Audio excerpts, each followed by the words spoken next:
ప్రియుడా నా ప్రియ యేసు, నా వరుడా పెళ్లి కుమారుడా, నా ప్రియుడా నా ప్రియ యేసు, నా వరుడా పెళ్లి కుమారుడా, ఎప్పుడయ్యా లోక కళ్యాణం.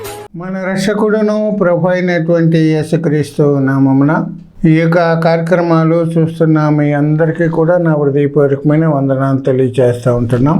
మీ అందరికీ కూడా నూతన సంవత్సర శుభాకాంక్షలు తెలియజేస్తూ మరి యొక్క 2025 సంవత్సరం మీకు ఆశీర్వాదకరంగా దీవెనకరంగా ఉండాలని మేము కోరుకుంటూ మీకోసం ప్రార్థిస్తున్నాం. ప్రియులారా, ఈ యొక్క కార్యక్రమాలు మీకు ఆశీర్వాదకరంగా ఉంటే మీ యొక్క స్పందన మాకు తెలియచేయండి. మీ యొక్క అభిప్రాయాలు సూచనలు మాకు తెలియచేయండి. అనేక మందికి సువార్త అందించాలి అనే ఒక ఆలోచనతోటి ప్రారంభించిన ఈ యొక్క కార్యక్రమాలు ప్రభు చిత్తమైతే ప్రభు రాకడ వరకు కూడా కొనసాగాలని మరి ప్రార్థన చేస్తూ ఉంటున్నాం. మీరు కూడా ప్రార్థన చేయండి. అలాగే మీ యొక్క ప్రార్థన అవసరతలు ఏమైనా ఉన్నట్లయితే స్క్రీన్ మీద మా ఫోన్ నెంబర్ కనిపిస్తుంది. ఆ నెంబర్కి మీరు ఫోన్ చేస్తే మీకోసం మేము ప్రార్థించగలుగుతాం. ప్రార్థన చేసి ఈ కార్యక్రమాన్ని ప్రారంభించుకుందాం. జీవము కలిగిన మా పరలోక తండ్రి, నమ్మదగిన దేవా, నీ పరిశుద్ధ నామన స్తోత్రాలు. నీ కృప చేత, ప్రేమ చేత మరోసారి నీ బిడ్డలతో కలిసి ఈ యొక్క నూతన సంవత్సరంలో మొదటి నెల మొదటి వారంలో ఈ విధంగా నీ నామంలో కూడి ప్రభువా మేమందరం కూడా కలిసి నీ వాక్యాన్ని ధ్యానం చేయడానికి, నీ మాటలు మేము వినడానికి నీ కృప చూపించారు. నీ వందనాలు, స్తోత్రాలు ప్రభువా. ఈ సమయంలో మీరే మాతో మాట్లాడండి. నీ బిడ్డలకు కావలసిన వర్తమానం మీరు దయచేయండి. నీ వాక్యం అనే జీవాహారాన్ని మా అందరికీ కూడా పంచిపెట్టమని నజరేయుడైన యేసునామమున అడిగి స్తుతించి ప్రార్థిస్తున్నాం మా తండ్రి, ఆమేన్. దేవుని వాక్యంలో నుంచి కొన్ని విషయాలు మనం జ్ఞాపకం చేసుకుందాం. ప్రియులారా, గొర్రెపిల్ల వివాహ మహోత్సవం అనే అంశంలో వరుడు ప్రభు అయినటువంటి యేసుక్రీస్తుల వారు, వధువు దేవుడు తన స్వరక్తం ఇచ్చి సంపాదించిన సంఘం. ప్రియులారా, క్రీస్తు శిలువ బలియాగం ద్వారా దేవుడు మనల్ని ప్రధానం చేసుకున్నాడు. ప్రధానానికి వివాహానికి మధ్యలో వ్యవధి ఉంది. ప్రస్తుతం జరుగుతున్న కాలమే ఆకే వ్యవధిని మనం గమనించాలి. వివాహం ఎప్పుడో మనకు తెలియదు, ప్రభు రాకడ ఎప్పుడో మనకు తెలియదు. దేవుని సంగమంలో ఉన్న మనము ప్రభు రాకడ కొరకు మనం సిద్ధపడే వారముగా ఉండాలి. ఏ విధంగా సిద్ధపడాలి అనే అంశంలో చాలా విషయాలు మనం ధ్యానం చేసుకుంటూ వస్తున్నాం. వ్యక్తి సిద్ధపడాలి, కుటుంబం సిద్ధపడాలి, సంఘం సిద్ధపడాలి. సిద్ధపాటు అనేది నీ దగ్గర నుంచే ప్రారంభం కావాలని మనం ధ్యానం చేస్తూ వస్తున్నాం. వ్యక్తి ఏ విధంగా సిద్ధపడాలి అనే అంశంలో ప్రియులారా, యోబు గ్రంథం 22 అధ్యాయం 23వ వచనములో, నీ గుడారములలో నుండి దుర్మార్గమును దూరముగా తొలగించిన ఎడల నీవు అభివృద్ధి పొందేదవు అని వాక్యం చెప్తుంది. మన గుడారాల్లో నుండి దుర్మార్గాన్ని తొలగించాలి. ఈ 2025వ సంవత్సరంలో మన ఆశీర్వాదం పొందాలంటే, అభివృద్ధి పొందాలంటే ప్రియులారా, మన గుడారాల్లో ఉండే దుర్మార్గాన్ని మనం తీసివేసుకోవాలి. మానవునికి ఎన్ని గుడారాలు ఉన్నాయని మనం నేర్చుకున్నామంటే, మానవుడికి 4 గుడారాలు ఉన్నాయి. గుడారం అంటే ప్రియులారా తాత్కాలికమైనది, శాశ్వతమైనది కాదు. ఈ గుడారం అనేది ఈ భూలోకంలో ఉన్నంత వరకునే కానీ అది నిత్యము మనతో ఉండేది కాదని మనం గమనించాలి. మొదటి గుడారం మన శరీరము. మన శరీరములో ఉన్న గుడారం అనే శరీరములో ఉండేటువంటి ఈ యొక్క దుర్మార్గతను మనం తీసివేయాలి. శరీరములో ఉండే దుర్మార్గత ప్రియులారా, ఈర్ష్య, ద్వేషం, అసూయ, కోపము, దురాలోచన, శరీర కార్యాలు ఇవన్నీ కూడా మనం తొలగించుకోవాలి. అంత మాత్రమే కాదు, మన శరీరము దేవుని మందిరం అని కూడా వాక్యం చెప్తుంది కనుక మన శరీరాన్ని దేవుని మందిరముగా ఉండడానికి అనువైనటువంటి పరిస్థితులు మనం కల్పించుకోవాలి. ఈ శరీరాన్ని మనం వదిలిపెట్టిన తర్వాత దేవుడు మనకి మహిమ శరీరాన్ని ఇవ్వబోతున్నాడని బైబిల్ మనకి చెప్తుంది. కనుక ఆ శరీరాన్ని ధరించి మన ప్రభుతో కూడా సదాకాలం కూడా ఉంటామని వాక్యం చెప్తుంది. రెండవ గుడారం మన నివాసం చేసే ఇల్లు అని మనం ధ్యానం చేశాం. మన నివాసం చేసే ఇంటిలో దుర్మార్గం ఉంది, మనది కానిది, అన్యాయంగా సంపాదించింది, అక్రమంగా సంపాదించింది, మోసం చేసి దగా చేసి అబద్ధమాడి ప్రియులరా, లంచం తీసుకుని ప్రియులరా, మరి వడ్డీ వ్యాపారం చేసి సంపాదించుకుంది మన ఇంటిలో ఉంది. అది దుర్మార్గత. దానిని మనం తొలగించుకోవాలి ప్రియులరా. అది మన ఇంటిలో ఉన్నంతకాలం కూడా అది మనకి ఏమాత్రం కూడా ఆశీర్వాదకరమైన సంగతి కాదని మనం గ్రహించాలి. ఆకాను శాపగ్రస్తమైన దానిని గుడారములో దాచుకున్నాడు గనుక ఆకాను కుటుంబం అంతా కూడా రాళ్లతో కొట్టబడి చంపినట్లుగా మనం బైబిల్లో చూస్తాం. అలాగే గెహాజీ కూడా దేవుని సేవకుని పేరు చెప్పి అబద్ధం చెప్పి నయమాను దగ్గర నుంచి తీసుకున్న వస్తువులు తన యొక్క ఇంటిలో దాచుకున్నాడు కనుక గెహాజీకి ఏమి కలిగిందంటే నయమానుకు కలిగినటువంటి కుష్ఠరోగం అతనికి అతని కుటుంబానికి సదాకాలము వచ్చినట్లుగా మనం చూస్తున్నాం. అననీయ సప్పీరాలు ప్రియులారా, అబద్ధం చెప్పి దేవునికి ఇస్తానన్నదంతా కూడా ఇవ్వకుండా కొంత దాచుకుని కొంత దేవుని దగ్గరికి తీసుకొచ్చారు కనుక వారిద్దరు కూడా ఒకే దినాన్ని చనిపోయినట్లుగా మన వాక్యంలో చూస్తున్నాం. మన ఇంటిలో ఉండే దుర్మార్గాన్ని మనం తీసివేయాలి.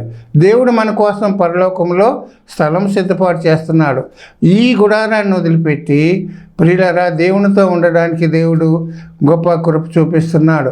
ప్రియులరా, మూడవ గుడారము మన యొక్క మరి దేవుని మందిరమని గమనించాలి. దేవుని మందిరములో ఉండే దుర్మార్గం. చాలామంది అనుకుంటారు దేవుని మందిరంలో దుర్మార్గం ఏముంది అని అనుకుంటారు. కానీ దేవుని మందిరంలో దుర్మార్గత ఉన్నట్లుగా బైబిల్ మనకి చెబుతుంది. వాక్యం ఏం చెప్తుందంటే 93వ కీర్తన 5వ వచనంలో దేవా ఎన్నటంటికి పరిశుద్ధతయే నీ మందిరమునకు అనుకూలము అని వాక్యం చెప్తుంది. దేవుని మందిరములో ఏముండాలంటే పరిశుద్ధత ఉండాలి. దేవుడు కోరుకునేది ఇదే పరిశుద్ధత. దేవుడు పరిశుద్ధుడు కనుక ఆయన నివాసం ఉండే స్థలము కూడా పరిశుద్ధముగా ఉండాలి. దేవుని పరిశుద్ధత దేవుని మందిరములో ఉండాలి. దేవుని మందిరములో పరిశుద్ధత తప్ప అన్నీ ఉంటున్నాయి, కానీ పరిశుద్ధత ఉండడం లేదు. ప్రియులరా, ఈనాడు పరిశుద్ధతను పాడు చేసే కార్యాలు కూడా దేవుని మందిరంలో జరుగుతున్నాయి. దేవుని మందిరంలోకి చెప్పులు తీసుకుని బూట్లు వేసుకుని దేవుని మందిరంలోకి వస్తున్నారు. ప్రియులరా, దేవుని మందిరంలోకి సెల్ ఫోన్లు తీసుకొచ్చి పరిశుద్ధతను పాడు చేస్తున్నారు. దేవుని మందిరంలో విగ్రహాలు పెట్టుకొని మరి బొమ్మలు పెట్టుకొని చిత్రపటాలు పెట్టుకొని దేవుని మందిరం యొక్క పరిశుద్ధతను పాడు చేస్తున్నట్లుగా మనం చూస్తున్నాం. గమనించండి, దేవుని మందిరంలో ఉండే దుర్మార్గం ఏంటంటే దేవుని మందిరంలో దేవుని పద్ధతి జరగాలి, దేవుని యొక్క క్రమము జరగాలి. యాజకత్వంలో కానీ, ఆరాధన విషయంలో కానీ, పాటలు పాడే విషయంలో కానీ, వాక్యపరిచయం చేయడే విషయంలో కానీ, దేవుని మందిరంలో జరిగే ఏ కార్యక్రమమైనప్పుడు కూడా దేవుని పద్ధతిలో జరగాలి. కనుక దేవుని పద్ధతిలో జరగకుండా ఈనాడు దేవుని మందిరాల్లో మానవ పద్ధతుల ద్వారా జరుగుతున్నట్లుగా మనం చూస్తున్నాం. మానవ పెట్టిన పద్ధతులు దైవోపదేశములైన వారు గుర్తించి ప్రజలను తప్పుదోవ పట్టిస్తున్నట్లుగా బైబిల్ మనకి చెప్తుంది. కనుక దేవుని మందిరంలో దేవుని పద్ధతి ఉండాలి అని వాక్యం మనకి తెలియచేస్తూ ఉంటుంది. ప్రియులరా, దేవుని మందిరంలో ప్రియులరా మారణాయుధాలు కానీ మరి హత్యలు కానీ జరగకూడదని వాక్యం మనకి ఖచ్చితంగా తెలియచేస్తూ ఉంటుంది. ముందుకు వెళ్దాం.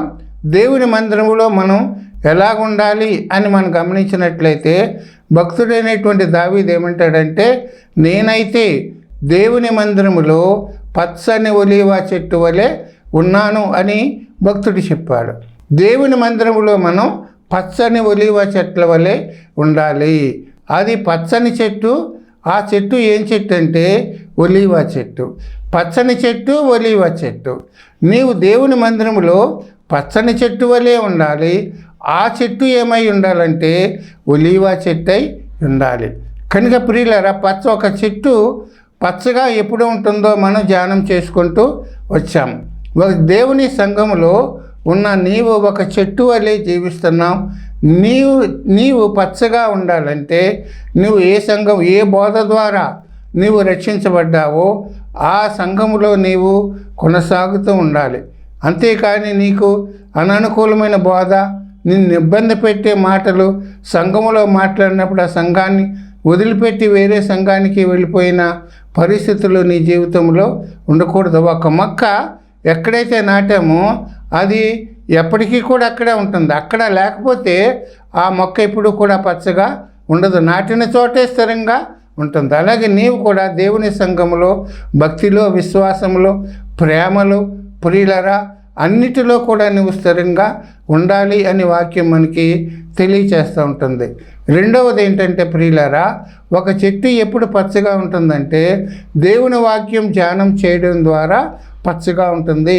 కీర్తన 1వ అధ్యాయం 1వ కీర్తనలో యెహోవా ధర్మశాస్త్రమును దివారాత్రములు దానిని ధ్యానించువాడు ఆకు వాడక తన కాలమందు ఫలమిచ్చు చెట్టు వలె ఉండును. నీటి వారును నాటబడిన చెట్టు వలె ఉంటాడు. కనుక ఎప్పుడు కూడా పచ్చగానే ఉంటుంది నీటి వారును ఉన్న చెట్టు.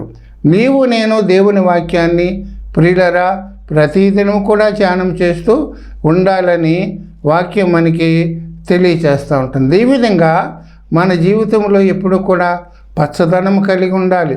దేవుని సంఘములో నీవు పచ్చని చెట్టు వలె ఉండాలి. ఎండిపోయిన చెట్టు వలె కాకోకుండా ఆకులు తప్ప వేరే ఉన్న చెట్టు వలె ఉండకూడదు. పచ్చని చెట్టు వలె నీవు దేవుని సంఘములో ఉంటే దేవునికి మహిమ, సంఘానికి ఆశీర్వాదకరంగా నీవు ఉండగలుగుతావని వాక్యం ద్వారా మనం హెచ్చరించబడతా ఉంటున్నాం. పచ్చని చెట్టు ఏ విధంగా ఉంటుందో మనం గమనించాలి. పచ్చని చెట్టుకు ఉండే లక్షణం ఏంటంటే పచ్చని చెట్టు చల్లని నీడను ఇస్తుంది. పచ్చని చెట్టు కింద ఉన్న వాళ్ళకి నీడ వస్తుంది. గనుక నీవు నేను ఒక చెట్టు మరి చల్లని నీడ ఎలాగైతే ఇస్తుందో నీవు నేను దేవుని సంఘములో ఉన్న మనం నీడనిచ్చేవారముగా, అనేక మందికి ఆశ్రయం ఇచ్చేవారుగా ఉండాలని వాక్యం మనకి తెలియచేస్తూ ఉంటుంది. గమనించండి ప్రియులారా, ఒక చెట్టు కింద నీడ ఉన్నప్పుడు ఎండలో నడిచే వ్యక్తి ఆ నీడలోనికి వచ్చి ఏ విధంగా విశ్రమిస్తాడో, ఏ విధంగా ఉపశమనం పొందుతాడో ఆ విధంగానే నీవు నేను మన దగ్గరికి వచ్చే వారికి మనం ఆశ్రయం ఇచ్చేవారుగా ఉండాలి. మరి వారికి సహకరించేవారుగా ఉండాలనే వాక్యం మనకి తెలియచేస్తూ ఉంటుంది. గమనించండి ప్రియులారా, నీడ ఎప్పుడు వస్తుందంటే ఎండ ఉన్నప్పుడే నీడ వస్తుంది. సూర్యుడు మబ్బుల్లో ఉన్నప్పుడు కానీ, సూర్యుడు లేనప్పుడు కానీ నీడ రాదు. నీడ ఎప్పుడు వస్తుందంటే సూర్యరశ్మి ఉన్నప్పుడు, సూర్యుడు ప్రకాశిస్తున్నప్పుడు మాత్రమే నీడ వస్తుంది. అలాగే కష్టాలు ఉన్నప్పుడే నీ సంఘములోని వారు, నీ తోటి విశ్వాసులు ఎవరైనా కష్టంలో ఉన్నప్పుడు, బాధల్లో ఉన్నప్పుడు, ఇబ్బందుల్లో ఉన్నప్పుడు నీ సహాయం కోసం నీ దగ్గరికి వచ్చినప్పుడు నీవు వారికి నీడనివ్వాలి, వారికి ఆశ్రయం ఇవ్వాలి, వారిని ఆదరించాలి, వారిని ఓదార్చాలి, వారిని ధైర్యపరచాలి. శారీరకంగా, మానసికంగా, దైవికంగా వారిని బలపరుస్తూ ఉండాలి. ఆత్మ సంబంధమైన మాటలు చెప్పి వారిని ధైర్యపరుస్తూ ముందుకు నడిపించాలి. అవసరాల్లో ఉన్నవారు ప్రియులారా నీ దగ్గరికి వచ్చినప్పుడు నీ చేతనైనంత వరకు వారికి సహాయం చేసేవారుగా ఉండాలి. ప్రియులారా, నీ యొక్క సహాయం కోరి వస్తున్న వారిని నీవు ఎప్పుడు కూడా నిరాశపరిచి వెనక్కి పంపించకూడదని వాక్యం మనకి తెలియజేస్తూ ఉంటుంది. దుఃఖంలో ఉన్నవారు నీ దగ్గరికి వచ్చినప్పుడు వారి దుఃఖాన్ని వారిని మీరు ఓదార్చి ధైర్యపరిచి దుఃఖానికి గల కారణమేంటో తెలుసుకుని ప్రియులారా వారిని మనం ధైర్యపరిచేవారిగా ఉండాలని మనం గమనిస్తూ ఉండాలి. గమనించండి ప్రియులారా, అవసరాల్లో ఉండేవారు, ఇబ్బందుల్లో ఉండేవారు నీ సహాయం కోసం నీ దగ్గరికి వచ్చినప్పుడు నువ్వు వారికి నీడనిచ్చేవారిగా ఉండాలి. నీ దగ్గరికి వచ్చిన వారు సంతృప్తిని చెంది ఒక మేలు లేకపోతే ఒక ఉపకారం పొంది వెళ్ళేవారిగా ఉండాలి. కానీ నీవు వారి మీద వారికి ఏమి సహాయం చేయకుండా వారిని త్రోసివేసేవాడుగా ఉండకూడదని వాక్యం ద్వారా మనం హెచ్చరించబడతా ఉంటున్నాం. ఎండలో నడిచే వ్యక్తికి ఒక చెట్టు నీడ ఎంత ఉపశమనాన్ని ఇస్తుందో, ఎంత విశ్రాంతిని ఇస్తుందో, ఎంత మరి చల్లదనాన్ని ఇస్తుందో అలాగే నీ దగ్గరికి వచ్చే వారికి కూడా నీవు ఆ విధంగా చల్లదనాన్ని ఇవ్వాలి, ఆశ్రయం ఇవ్వాలి, ధైర్యపరచాలి, ఓదార్చాలి, సహకరించాలి. పచ్చని చెట్టు ఏమవుతుందంటే చల్లని నీడను ఇస్తుంది. కనుక నువ్వు ఏదో చేస్తావని నీ దగ్గరికి వస్తాడు. నువ్వేదో మంచి మనసు కలిగిన వాడువని, నువ్వు చేస్తావా సమర్థుడు అని నమ్మి నీ దగ్గరికి వచ్చిన వారిని నువ్వెంతమందికి సహాయం చేశావు? నువ్వెంతమందికి సహాయం చేయకుండా వారిని వెనక్కి పంపించేశావు? నువ్వెంతమందిని నీవు వారి సహాయం చేస్తాను, రేపు చేస్తాను, ఎల్లుండి చేస్తానని ఆ యొక్క విషయాన్ని పెండింగ్లో పెట్టి వాయిదా వేస్తూ వచ్చావు?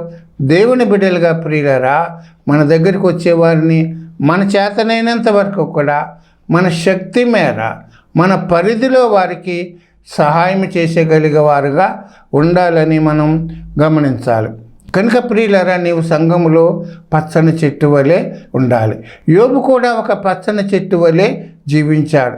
యోబు జీవితంలో అన్ని శ్రమలు వచ్చినప్పుడు కూడా ఆ శ్రమల కాలంలో యోబు చెప్తున్న మాటలు ఏంటంటే, యోబు గ్రంథం 29 అధ్యాయం 12 నుంచి 16 వచనాల వరకు మనం చదివితే, ఏలయనగా మొరపెట్టిన దీనులను, తండ్రి లేని వారిని, సహాయము లేని వారిని నేను విడిపించేదని.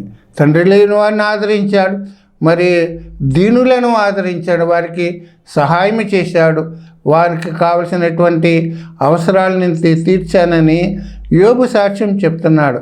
నశించుటకు సిద్ధమైన వారి దీవెన నా మీదికి వచ్చాను. ఎవరైతే నశించిపోతున్నారో, బాధల్లో ఇరుకుల్లో ఉన్నారో వారికి సహాయం చేసినప్పుడు వారు నాకు ఇచ్చే దీవెన నా మీద ఉంది అని చెబుతూ ఇంకేమంటాడంటే, ప్రియులారా, గుడ్డివారికి నేను కన్నునైతిని, కుంటివారికి పాదమునైతిని, దరిద్రులకు తండ్రిగా ఉంటాను. గుడ్డివారికి కన్నుగా ఉన్నాడు, వారికి మార్గం చూపించాడు. కుంటివారికి కాలయ్యాడు, వారిని నడిపించాడు. వారి ఇబ్బందుల్లో ఉన్నాడు, వారిని నడిపించాడు. అలాగే దరిద్రులకు తండ్రి అయ్యాడు. దరిద్రులైన వారిని ఆదరించాడు, ధైర్యపరిచాడు, సహాయం చేశాడు. మాటలతో కాదు కానీ తన చేతలతోటి, క్రియలతోటి వారిని ధైర్యపరిచి సహాయం చేసిన పరిస్థితిని యోబు జీవితంలో చూస్తున్నాం.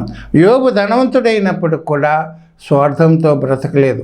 నేను సంతోషంగా ఉన్నాను, ఎదుటి వాళ్ళు కూడా సంతోషంగా ఉండాలి, నేను బాగున్నాను, ఎదుటి వాళ్ళు కూడా బాగుండాలి అనే ఆలోచనతోటి యోబు తనకు కలిగిన దానిలో నుండి తన పరిధిలో చేయగలిగినంత సహాయము వారికి చేసినట్లుగా మనం చూస్తున్నాం.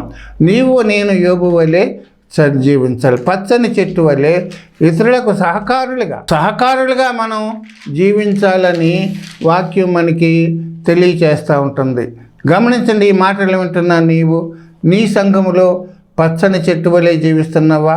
ఇతరులకి ఎవరికి కూడా సహాయం చేయకుండా, సహాయం చేస్తే నాది అయిపోతుందేమో, నాకు సరిపోదేమని స్వార్థంతో నీవు జీవిస్తున్నావా? నీ దగ్గరికి వచ్చిన వారిని తృణీకరిస్తున్నావా, వెనుదిరిగి పంపించేస్తున్నావా అనేది మనం ఒకసారి ఆలోచించాలి. కనుక నీ దగ్గరికి వచ్చేవారిని అయ్యో పాపం నీ పరిస్థితి ఎలాగయిందా అని అనడం కాదు, కానీ మన చేతనైనంత వరకు కూడా మన పరిధిలో వారికి సహాయం చేసేవారుగా ఉండాలని వాక్యం మనకి తెలియచేస్తూ ఉంటుంది. గనుక ప్రియులరా, పచ్చని చెట్టు చల్లని నీడను ఇస్తుంది. చల్లని నీడలో ఉండేవారు ఒక్కొక్కరు ఏం చేస్తారంటే, ఓ మామిడి చెట్టు కిందకి వెళ్ళారనుకోండి, ఆ మామిడి చెట్టు కింద ఉన్నవాళ్ళు మరి పళ్ళు ఏమైనా ఉన్నాయేమో, కాయలు ఏమైనా ఉన్నాయేమని చెప్పి నీడలో ఉంటూ కూడా ఆ చెట్టు ఫలాలు తినేవారుగా ఉంటున్నారు. కనుక చల్లని నీడనిస్తూ ఆ చెట్టు ఏమవుతుందంటే వారికి ఆహారాన్ని ఇస్తుంది, వారి కడుపు నింపుతుంది, వారిని పోషిస్తుంది. కొంతమంది అయితే ప్రియులరా, ఆ రాళ్ళు మరి ఆ కాయల కోసం రాళ్ళు విసురుతున్న సందర్భాలు కూడా మనం చూస్తున్నాం. రాళ్ళు విసురుతారు, చెట్టు మీదకి రాళ్ళు విసురుతారు. అంత మాత్రమే కాదు, వారి చేతిలో కొడవలు ఉన్నా, కత్తి ఉన్నా ఆ చెట్టును నరకడం అప్పుడప్పుడు మనం చూస్తూ ఉంటున్నాం. నీడలో ఉంటూ కూడా, చెట్టు నీడలో ఉంటూ కూడా చెట్టును గాయపరుస్తూ ఉంటారు, చెట్టును బాధిస్తూ ఉంటున్న పరిస్థితులు మనం చూస్తున్నాం. బ్రీలర్ గమనించండి, చెట్టు యొక్క లక్షణం ఏంటంటే చెట్టుకి స్వార్థం లేదు, చెట్టుకి స్వలాభం లేదు. వాళ్ళకి నీడనిస్తే నాకేంటి లాభం అని అనుకోదు ఎప్పుడు కూడా. అవసరమైతే తనకి హాని చేసేవారిని కూడా చెట్టు నీడేస్తుంది. తనకి కీడు చేసేవారిని కూడా చెట్టు నీడ కింద వారు వచ్చినప్పుడు ఆశ్రయిస్తుంది. చెట్టుకు స్వార్థం లేదు ప్రియులారా, స్వప్రయోజనాన్ని ఆశించదు. వాళ్ళకి నీడనిస్తే, వాళ్ళకి ఆహారం ఇస్తే నాకేంటి లాభం అనేది అనుకోదు ఎప్పుడు. అటువంటి లక్షణం కలిగి ఉండాలి నీవు కూడా. ఇతరులకు సహాయం చేస్తే నాకేంటి లాభం, నాయనే నష్టపోతాను కదా అని అనుకోకూడదు ఎప్పుడు. బీదలకు సహాయం చేసినప్పుడు ప్రియులారా, బీదలను కనికరించేవాడు యెహోవాకు అప్పిచ్చువాడు. బీదలను మనం కనికరిస్తే ఎవరికి అప్పిస్తున్నాం? మనం దేవునికి అప్పిస్తున్నాం. ఈ లోక సంబంధంలో 2 రూపాయలు 3 రూపాయలు 10 రూపాయలు వడ్డీ తీసుకుంటారు, కానీ దేవుడు మనకి ఎంత వడ్డీ ఇస్తాడు మనకి. కనుక చెట్టు కింద ఉన్న వాళ్ళు చెట్టును బాధించినా, చెట్టు మీద రాళ్ళు విసిరినా చెట్టు ఏమి కూడా మాట్లాడతాం, మౌనంగా ఉండిపోద్ది, ఆ బాధను సహిస్తుంది. అలాగే నీ సహాయము, నీ మేలు పొందిన వాళ్ళు, కొన్ని సందర్భాలు నీ మేలు ఉపకారం పొందిన వాళ్ళు నీ మీదే చెడ్డగా పలికే సందర్భాలు కూడా నీ జీవితంలో ఉండొచ్చు. ఫలానా వ్యక్తి ఎటువంటి వాడని నీ మీద చెడ్డగా పలుకుతారు. నీకు వ్యతిరేకంగా మాట్లాడిన వ్యక్తులు కూడా లేకపోలేదు. నీ వల్ల మేలు పొంది, నీ వల్ల ఉపకారం పొంది, నీ చెట్టు నీడ కింద వచ్చి ఉపకారం పొందిన వాళ్ళు ఎన్ని గూర్చి చెడుగా మాట్లాడిన సందర్భాలు లేవా? చెడుగా మాట్లాడిన వ్యక్తులు మన మధ్యలో లేరా? గమనించండి ప్రియులారా, వారు ఎన్నన్నప్పుడు కూడా వారిని మనమేమి కూడా అనకూడదు, మౌనంగా ఉండాలి. కారణం ఏంటంటే మనల్ని అనేవారిని, మనల్ని గాయపరిచేవారు ఎటువంటి వాళ్ళంటే తన కనుగుడ్డును చేయివేసే వాళ్ళని దేవుడు చెప్పి, వారికి తగిన రీతిలో దేవుడు ప్రతిఫలం ఇస్తాడు. మన ప్రతిఫలం మన పగ తెచ్చుకోకూడదు. అరే నీకు ఉపకారం చేస్తే నన్ను ఎలాగంటావేంటని వాళ్ళని మనం అడగనవసరం లేదు. దేవుడే ప్రతీకారం తీరుస్తాడని గమనించాలి. ప్రియులరా, నీ యొక్క మేలు పొందిన వారు కొన్ని సందర్భాల్లో నిన్ను గాయపరుస్తారు, అవమానపరుస్తారు, నిన్ను నిందిస్తారు. అయినప్పుడు కూడా మనం ఏమి కూడా మాట్లాడకూడదని వాక్యం మనకి, ఒక కొవ్వొత్తి కాలిపోతూ, ఒక కొవ్వొత్తి తను తాను కాల్చుకుంటూ ఏ విధంగా అయితే ఇతరులకు వెలుగునిస్తుందో, కొవ్వొత్తికి స్వార్థం లేదు, స్వప్రయోజనం ఆశించదు, స్వార్థం లేదు. నేను ఎందుకు కాలిపోవాలి, వాళ్ళ కోసం నేను ఎందుకు కాలిపోవాలని కొవ్వొత్తి ఎప్పుడు కూడా నీవు నేను స్వప్రయోజనాన్ని ఆశించకుండా, ప్రతిఫలం ఆశించకుండా ఇతరులకు మనం సహాయం చేసేవారిగా ఉండాలి. యాజకుడిలాగా మనం ఉండకూడదు, లేవీయుడిలాగా మనం సహాయం చేయని వారిగా ఉండకూడదు. యాజకుడు వచ్చాడు ఏమీ చేయలేదు, లేవీయుడు వచ్చాడు వాడేమీ చేయలేదు, సమరయుడు వచ్చాడు. సమరయుడు తనకున్నదంతా కూడా ఆ యొక్క గాయపడిన వానికి ప్రియులరా ఇచ్చి వారిని ఆదరించి ధైర్యపరిచి పోటుకొల్ల వాని ఇంటికి చేర్చాడు. సమరయుని వల్లే మనం జీవించాలి. సమరయుని యొక్క లక్షణం ఏంటంటే నాదంతా కూడా నీదే అనే తత్వం. మనం ఏమైతే కలిగి ఉన్నామో అది ఇతరులకు ఇచ్చేవారుగా మనం ఉండాలి అని, స్వార్థం లేకుండా మనం జీవించాలని వాక్యం మనకి తెలియచేస్తూ ఉంటుంది. గమనించండి, చివరిగా ఒక పచ్చని చెట్టు నీడ ఎప్పుడు వస్తుందంటే ఎండ ఉన్నప్పుడు మాత్రమే నీడ చెట్టు కింద వస్తుంది. ఇక్కడ గమనించాల్సింది ఏంటంటే వేసవి కాలంలో మండుటెండలో ప్రయాణం చేస్తున్నటువంటి ఆ యొక్క వ్యక్తి ఒక చెట్టు క్రిందకి ఏ విధంగా అయితే నీడలోకి వచ్చి విశ్రమిస్తాడో, ఉపశమనం పొందుతాడో ఆ విధంగా మనం చూడగలుగుతాం. అయితే గమనించాల్సింది ఏంటంటే ఎవరు ఎండలో ఉన్నారు, ఎవరు నీడలో ఉన్నారు. చెట్టు ఎండలో ఉంది, మనుషుడు నీడలో ఉన్నాడు. చెట్టు ఎండలో ఉంది, కానీ తాను ఎండలో ఉంటూ ఎండలో కాలిపోతూ ఎండ బాధను సహిస్తూ చెట్టు ఏం చేస్తుందంటే తన క్రిందున్న వాళ్ళకి నీడను ఇస్తుంది. చెట్టుకి బాధే, చెట్టుకి ఇబ్బందే, ఎండ తీవ్రత తట్టుకోవడం. తాను ఎండలో ఉన్నప్పుడు కూడా, తాను బాధపడుతున్నప్పుడు కూడా క్రిందనున్న వారికి నీడ ఇస్తుంది. నీవు నేను ఇతరులకు సహాయం చేయడంలో, మన దగ్గరికి వచ్చి ఆశ్రయించిన వారికి సహాయం చేయడంలో మనకి కొన్ని ఇబ్బందులు రావచ్చు, కొన్ని నిందలు రావచ్చు, అవమానాలు రావచ్చు, మనకి బాధ కలగవచ్చు. కానీ గమనించాల్సింది ఏంటంటే ఆ ఎండలో ఉన్న చెట్టు, ఆ ఎండ చెట్టుకి ప్రియులరా ఆశీర్వాదకరంగా ఉంటుంది. కారణం ఏంటంటే సైన్స్ చదువుకున్న వాళ్ళు ఏమంటారంటే చెట్లు ఆహారాన్ని సంపాదించుకోవడానికి వేర్ల ద్వారా ఆహారం సంపాదించుకుంటుంది, ఆకుల ద్వారా కూడా ఆహారం సంపాదించుకుంటుంది. ఆకుల ద్వారా ఆహారం సంపాదించుకోవాలంటే కావాల్సింది ఏంటంటే సూర్యరశ్మి కావాలి. కిరణజన్య సంయోగ క్రియ అంటారు. ఆకుల ద్వారా చెట్లు ఆహారాన్ని సంపాదించుకునే టైంలో వాటికి ఏమి కావాలంటే ప్రాముఖ్యమైనది సూర్యరశ్మి కావాలి. సూర్యరశ్మి లేకపోతే ఆహారం ఏమాత్రం కూడా సంపాదించుకోలేవు. ప్రియులార గనక ఆ ఎండ ఆ చెట్టుకి ఉపయోగకరంగా ఉంటుంది. తన ఆహారం సంపాదించుకోవడానికి ఎండను ఆ చెట్టు ఉపయోగించుకుంటూ తాను ఎండలో ఉండి ఇతరులకు నీడను ఇస్తుంది. ప్రియులారా, నేను ఇతరులకు సహాయం చేయడంలో మనకి కొన్ని బాధలు రావచ్చు, ఇరుకులు రావచ్చు, నిందలు రావచ్చు, అవమానాలు రావచ్చు. కానీ గమనించాల్సింది ఏంటంటే అవన్నీ కూడా మనకు ఆశీర్వాదం, అవన్నీ కూడా మనకి మేలుకరంగానే జరుగుతాయి. కనుక ఒక ఎండ చెట్టుకి ఏ విధంగా అయితే మేలుకరంగా ఉంటుందో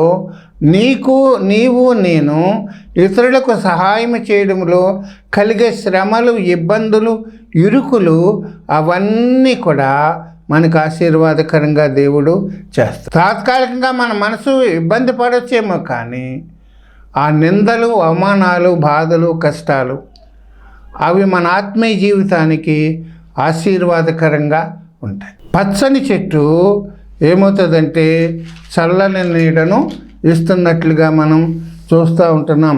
గమనించండి ప్రియులారా, నీవు చేసిన దాన్ని, ఇతరులకు సహాయం చేసిన దాన్ని దేవుడు ఎప్పుడు కూడా మర్చిపోయేవాడు కాదు. దేవుడు అన్యాయస్తుడు కాదు. నువ్వు చేస్తుంది, నీవు 10 రూపాయలు ఎవరికైనా సహాయం చేస్తే దేవుడు నీకు 100 రూపాయల పైన ఇస్తాడు. దేవుడు అటువంటి సహకారం మనం అందించాలి. ఉండి కూడా మన సహాయం చేయగలిగి కూడా కొంతమంది చేయరు, ఇవ్వగలిగి కూడా ఎవరు. ప్రియులారా, అవసరాలు ఉండేవారికి అయ్యో పాపం అంటారు, కానీ వారికి ఏమాత్రం కూడా సహకారము జీవం గల దేవుని సంఘములో ఉన్న నీవు, రక్షించబడి సంఘములో కొనసాగుతున్న నీవు ఎలాగుండాలంటే పచ్చని చెట్టు వలె ఉండాలి. నీ తోటి విశ్వాసులకి, అవసరాలు ఉన్న వారికి, సంఘములోని వారికి, సంఘం వెలుపల ఉన్న వారికి నీవు నీడనిచ్చేవాడుగా ఉండాలి. నువ్వు వారికి ఆశ్రయం ఇచ్చేవారిగా, వారికి సహకారిగా, వారి బాధల్లో భాగం పంచుకుంటూ వారిని ధైర్యపరిచేవారిగా, ముందుకు నడిపించేవాడిగా, నీ పరిధిలో నీవు చేయగలిగింది నువ్వు చెయ్యాలి. నీ శక్తికి మించింది చేయమంటలేదు. నీ పరిధిలో నువ్వు ఎంతైతే చేయగలుగుతావో ఇతరులకి, నీ చేతనైనంత వరకు కూడా చేయగలిగితే నిన్ను బట్టి ఇతరులు ఆశ్రయం పొందుతారు, ఓదార్చబడతారు, కొంత పరిస్థితులు వారి జీవితాల్లో మారుతాయి. కనుక ప్రియులారా, నేను దేవుని సంఘములో పచ్చని చెట్టు వలె ఉండాలి.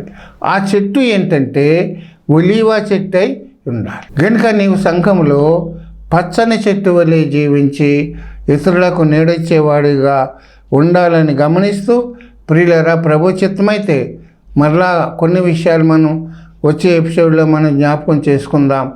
దేవుడు ఈ మాటలు మన కోసం దీవించి ఆశీర్వదించును గాక. ప్రార్థన చేద్దాం. జీవం కలిగిన మా పరలోకపు తండ్రి, నమ్మదగిన దేవా, నీ పరిశుద్ధ నామమున స్తోత్రాలు. నీ కృప చేత, ప్రేమ చేత ఇంతవరకు మాతో వివరంగా, విస్తారంగా మాట్లాడారు.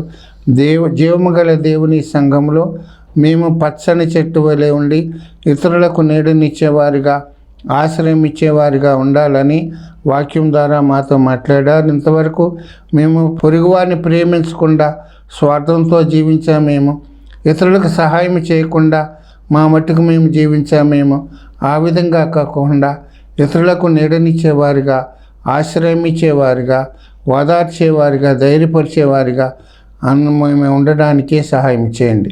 విత్తబడిన వాక్యం కోసం ప్రార్థిస్తున్నాం. ఫలింపు చేయండి. విన్నవారికి ఆశీర్వాదకరంగా ఉండడానికే సహాయం చేయండి.